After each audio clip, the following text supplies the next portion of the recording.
C'est une demande que j'ai entendue dans des centaines de réunions de lancement de sites web. Le PDG se penche vers l'agence et dit, avec une certitude absolue, « Je veux que mes clients trouvent n'importe quel produit en maximum 3 clics. C'est la règle d'or. » Cette règle des 3 clics, c'est la plus grande légende urbaine du digital. C'est le monstre du Loch Ness de l'UX design. Tout le monde en parle, mais personne n'a jamais prouvé son existence scientifique. En réalité, en voulant respecter cette règle arbitraire en 2025, vous êtes probablement en train de saboter votre navigation et de frustrer vos utilisateurs. Bienvenue dans Digital Architect, je suis Ismail. Aujourd'hui, nous allons déconstruire ce mythe avec des données scientifiques. Nous allons voir pourquoi Amazon se fiche éperdument que vous cliquiez 10 fois.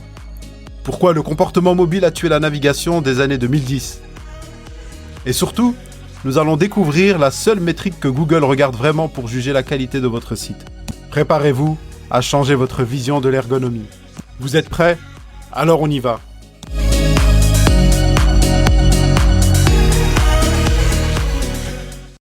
Commençons par l'origine du problème.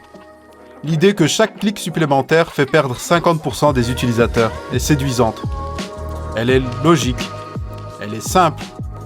Le problème, c'est qu'elle est fausse.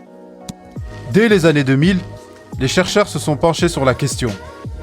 L'étude de référence, menée par UIE, User Interface Engineering, a analysé plus de 8000 clics sur 620 tâches utilisateurs différentes. Leur conclusion est sans appel. Il n'existe aucune corrélation entre le nombre de clics et le taux d'abandon. Je cite l'étude. Il n'y a pas plus de probabilité d'abandon d'un utilisateur après 3 clics qu'après 12. Mais alors pourquoi ? Parce que l'utilisateur ne compte pas les clics. Il suit une piste. C'est ce qu'on appelle le scent of information, l'odeur de l'information. Tant que l'utilisateur a l'impression d'avancer vers son but, tant que le lien suivant est pertinent, il cliquera 5, 10, 15 fois sans aucune frustration. L'expert Jacob Nielsen, le pape de l'ergonomie web, a même mené une expérience où le taux de succès d'un site e-commerce a augmenté de 600%, en passant de 3 à 4 clics. En ajoutant une étape, ils ont clarifié le parcours. Ils ont réduit la charge mentale. Pensez à Amazon. Pour acheter un produit spécifique, vous passez par la barre de recherche, les filtres, la fiche produit, les avis, le choix de livraison, le panier. Vous êtes souvent à 8 ou 9 clics. Est-ce que vous abandonnez? Non. Parce que chaque clic vous rapproche de la récompense. Comme le dit très bien le designer Jeffrey Zeldman, la règle des 3 clics n'est pas une loi, c'est une suggestion. En 2025, ce qui compte, c'est pas la brièveté du chemin, c'est sa clarté. Il y a un deuxième facteur qui a rendu cette règle obsolète, votre smartphone. Regardons les chiffres de janvier 2025, publiés par Data Reportal.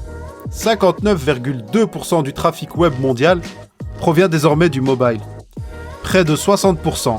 Et le comportement sur mobile est radicalement différent du comportement sur ordinateur. Sur petit écran, cliquer est coûteux. Il faut viser avec le pouce. Attendre le chargement de la page, c'est de la friction. En revanche, scroller est naturel. C'est un geste fluide, infini. C'est là que le débat pagination versus scroll infini entre en jeu. Sur mobile, l'infinite scroll, donc le défilement continu comme sur Instagram ou LinkedIn, gagne du terrain.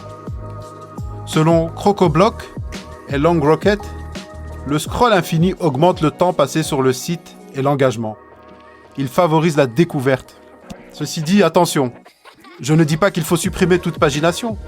Pour le SEO et l'accessibilité, la pagination reste utile. Mais comprenez ceci, les utilisateurs mobiles sont pressés. Selon Kinsta, ils passent 40% moins de temps par session que sur desktop. Ils ne veulent pas cliquer 3 fois pour trouver l'info. Ils veulent que l'info vienne à eux en scrollant. La structure de vos pages doit donc s'allonger. On ne cache plus l'information dans des sous-pages profondes. On l'expose en façade. Si le nombre de clics n'est pas la bonne métrique, laquelle devez-vous surveiller sur votre tableau de bord alors? Il y en a une qui obsède Google en 2025. Ce n'est pas le taux de rebond. Ce n'est pas le nombre de pages vues. C'est le dwell time, le temps passé sur la page. Google raisonne ainsi. Si un utilisateur clique sur votre lien, reste 3 minutes à lire, scrolle jusqu'en bas, c'est que la réponse est pertinente. Si l'utilisateur arrive, ne trouve pas l'info en 3 secondes et repart, c'est un échec. C'est un signal de pertinence majeur pour le classement. Frédéric Cabouche, expert SEO, le confirme. Un long temps de session est le signal de la qualité ultime. Alors comment on optimise ça? Pas en raccourcissant le parcours, mais en enrichissant le contenu. En ajoutant des sections FAQ qui répondent aux questions précises et qui vous font gagner les boîtes de réponses Google. En produisant du contenu dense, expert, qui retient l'attention. Mais attention au calendrier. Le référencement organique est un jeu de patience.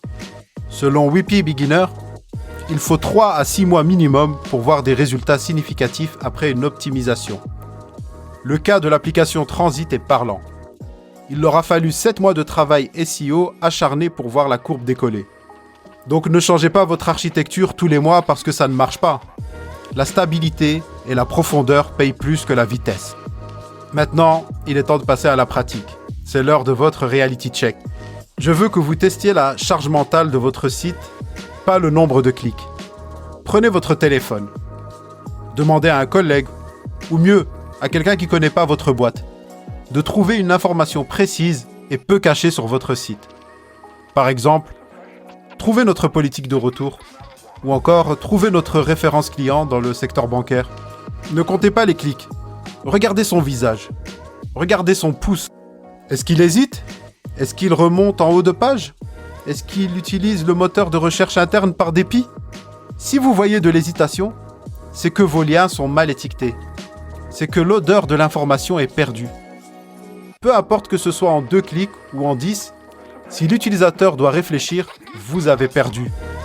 Dans ce cas-là, votre mission sera de renommer vos menus. Soyez explicite. Remplacez « nos solutions » qui est trop vague par « logiciel de comptabilité ». Guidez-les, ne les comptez pas.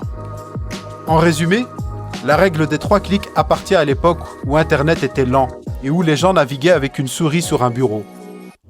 Aujourd'hui, dans un monde mobile piloté par l'IA, la priorité a changé. On ne cherche plus la vitesse absolue. On cherche la pertinence et la fluidité. N'ayez pas peur de demander à vos utilisateurs de cliquer, tant que vous leur promettez que le clic en vaut la peine. Voici le post-it mental à retenir de ce dossier. Le nombre de clics est une mesure de distance, pas de performance. Personne ne se plaint de la longueur du trajet si la route est claire et le paysage intéressant. C'était Ismail. Merci pour votre écoute. Et comme chaque semaine, ne suivez pas les tendances. Maîtrisez-les. Je vous dis à la semaine prochaine.